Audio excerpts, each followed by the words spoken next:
बहुत से लोग जब आपको बिल गेट्स की इंस्पिरेशनल कहानी सुनाते हैं, आपको बताते हैं कि बिल गेट्स कितने टैलेंटेड थे, कितने हार्ड वर्किंग थे।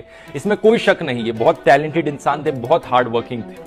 लेकिन इनकी कहानी का कुछ हिस्सा आपको कभी नहीं बताया जाता कि अगर आप बिल गेट्स की जगह पर होते और उतने ही टैलेंटेड होते, उतने ही हार्ड वर्किंग होते बिल गेट्स जितने, फिर भी आप बिल गेट्स की जगह पर नहीं पहुंच पाते। ऐसा क्यों कह रहा हूं मैं, आइए देखते हैं। So you're the wealthiest man in the world for 20 years or more. Microsoft hit a new record high on Wall Street. They'll do whatever he can to capture more of the market. You were like the youngest person to become a billionaire. Is that right? Yeah, in terms of my own, earning it on my own.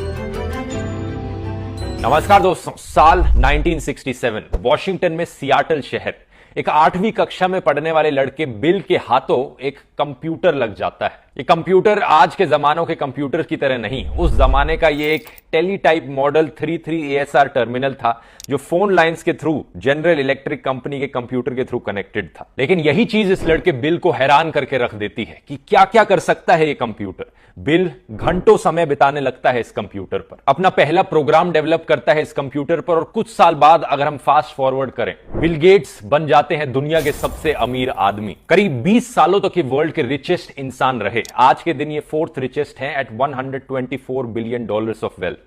अपनी कहानी की शुरुआत पहले से ही करते हैं। Bill Gates 12 साल के थे जब ये लेक साइड स्कूल में पढ़ रहे थे, एक प्राइवेट स्कूल सियाटल शहर में। स्कूल में इनके कुछ साथी थे जो इन्हीं की तरह कंप्यूटर्स को लेकर बहुत पैशनेट थे। केंट इवेंस, बिल गेट्स के पहले बेस्ट फ्रेंड, पॉल एलन जो 10वीं कक्षा में पढ़ रहे थे, और रिक वायलैंड, इन चारों ने मिलकर एक लेक साइड प्रोग्रामर्स ग्रुप बनाया। स्कूल के बाहर भी इन्होंने कंप्यूटर इस्तेमाल करने के तरीके ढूंढे। सियाटल में एक छोटी सी कंपनी थी कंप्यूटर सेंटर कॉर्पोरेशन नाम से। यह दुकान लोगों को कंप्यूटर रेंट पे देती थी घंटों के हिसाब से। तो करीब 1 साल बाद, साल 1968 में, बिल और उनके दोस्तों ने इस दुकान पर जाना शुरू किया कंप्यूटर इस्तेमाल करने के लिए। लेकिन यह करने की कॉस्ट बहुत महंगी थी। उस समय के $40 घंटे के चार्ज कर रही थी यह दुकान कंप्यूटर यूज करने के लिए। तो बिल और उनके दोस्तों ने क्या किया, सीसीसी के ऑपरेटिंग सिस्टम में बग्स ढूंढने शुरू किए, लूपहोल्स ढूंढे कंप्यूटर सिस्टम में, और उसे एक्सप्लॉइट करके अपने लिए ज्यादा कंप्यूटर टाइम लेने की कोशिश करी। जब इनकी चोरी पकड़ी गई, पहले तो इन्हें बैन कर दिया गया इस दुकान के द्वारा, लेकिन अगले साल गर्मियों में इस दुकान ने, इस छोटी सी कंपनी ने सोचा क्यों ना हम इन्हीं बच्चों का इस्तेमाल करें अपने सिस्टम में बग्स ढूंढने के लिए। उन्होंने कहा कि ये बच्चे कंप्यूटर्स को फ्री में इस्तेमाल कर सकते हैं अगर ये कंप्यूटर में प्रॉब्लम्स को ऐसे ही आइडेंटिफाई करके दिखाते रहेंगे। यहीं पर ही बिल गेट्स ने कई सारी प्रोग्रामिंग लैंग्वेजेस सीखी, फोर्ट्रैन, लिस्प।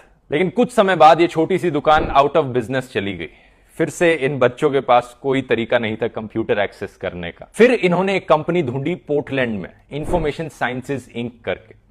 इस कंपनी ने भी फ्री में इन्हें कंप्यूटर इस्तेमाल करने दिया, एज लॉन्ग एज ये कंपनी